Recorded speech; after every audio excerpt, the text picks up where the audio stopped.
I had just moved into a quiet suburban neighborhood. The houses were identical. Trim lawns, neat fences, smiling families. My next-door neighbor, Mr. Grant, seemed polite enough when I first met him. A tall, middle-aged man with piercing blue eyes that never seemed to blink. He spoke softly, almost too softly, and his handshake lingered a little too long. At first I thought I was imagining it, but every night when I'd close my curtains, I'd notice him standing in his yard, facing my house, sometimes with a cigarette, sometimes with nothing. Just standing, watching.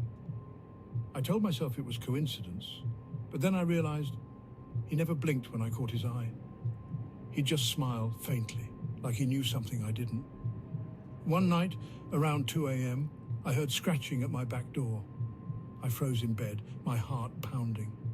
Slowly, I got up and peeked through the kitchen window.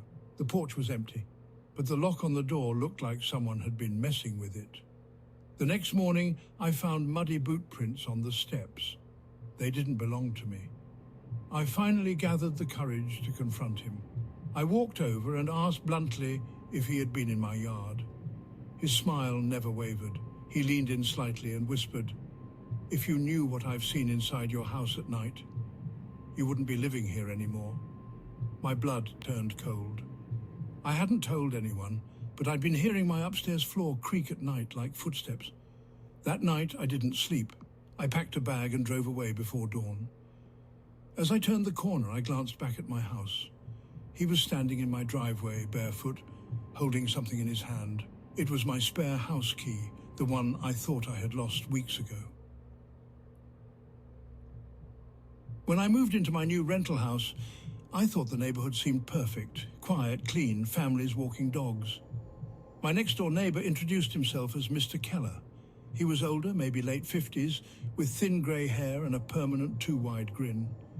He welcomed me with a handshake that lingered uncomfortably and a strange comment. "I've been waiting a long time for someone to move in." Over the first few weeks, I couldn't help but notice he was always outside, watering the lawn, sweeping his driveway, trimming bushes that didn't need trimming. Every time I stepped out, garbage, mail, groceries, he was there, watching, waiting for me to look up so he could smile. One night I forgot to close my bedroom blinds. Around midnight I woke up to the feeling of being watched. Through the thin curtains I saw the silhouette of someone standing in my yard, looking straight at my window. When I turned on the light, the figure moved. I ran downstairs, but when I opened the door, the yard was empty. The only thing left was the faint smell of cigarette smoke. It escalated quickly.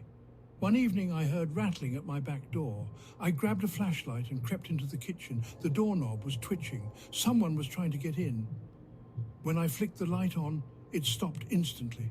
I yanked the door open, but the yard was empty, except for muddy boot prints leading back towards Keller's fence.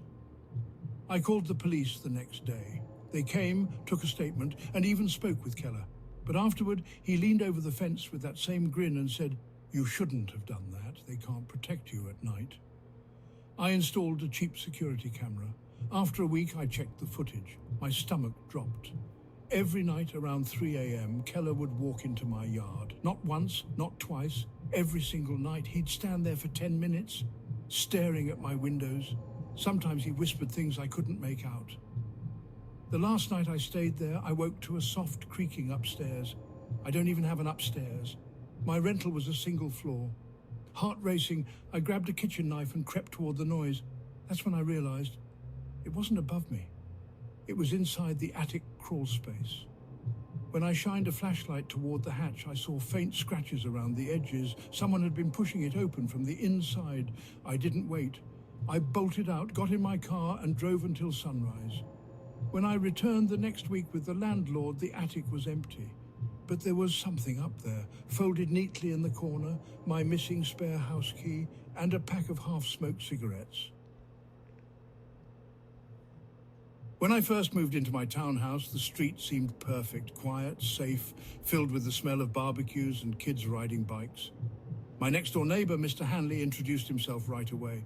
He looked ordinary, mid-40s, glasses, always polite.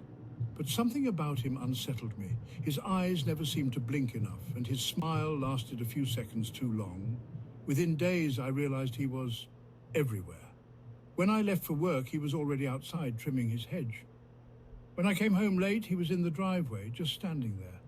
Sometimes at night, I'd catch him looking at my house from his window, always in the same spot, always still. It started small. Packages I ordered would go missing from my porch.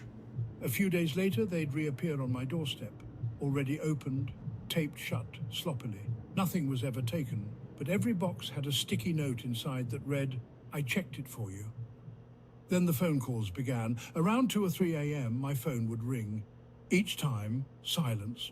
No breathing, no background noise, just dead air. One night I snapped and shouted, "Who is this?" The voice on the other end whispered, "You shouldn't talk to me like that. I'm right next door." I couldn't sleep after that. I closed every blind, locked every door. Still, I woke one night with the feeling of being watched. I looked toward my living room window and froze. Through the blinds, I saw fingers, pale, bony fingers gripping the edge, pulling them down just enough for a pair of eyes to peer inside. I called the police. They searched Hanley's property but found nothing illegal, just a yard meticulously trimmed, a spotless garage, and rows of labeled VHS tapes stacked neatly along the walls. Each tape had a handwritten label, house numbers from the neighborhood, including mine. I decided to leave. I packed my things, called a moving truck, and planned to stay in a hotel until then. That night I lay awake with a kitchen knife by my bed. Around 3 a.m., I heard the creak of my back door. Someone was inside. Footsteps moved slowly down the hallway. I held my breath, clutching the knife. The sound stopped right outside my bedroom door. Then the faintest whisper, "Don't leave. I like watching you sleep." I lunged forward, flung the door open. Nothing.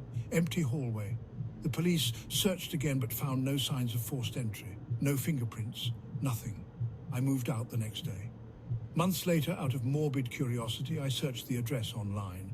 My old neighbor, Mr. Hanley, had been arrested. Not for trespassing, not for stalking, for having a secret room in his basement filled with hidden cameras, dozens of them, aimed at people's windows, bathrooms, and bedrooms. And in the police report, they mentioned finding hours of footage. Most of it was me, sleeping, eating, living.